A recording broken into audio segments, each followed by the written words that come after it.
Station, stretta nella 96 Almeria. Cazzo fa dentro, è un pazzo! Sarà una bella gara.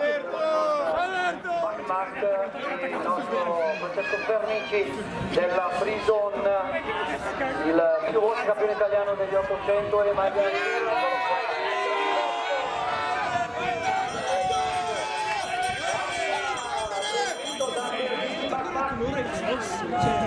Lo vedi molto di più che è grosso. cronometro alla mano per vedere il passaggio.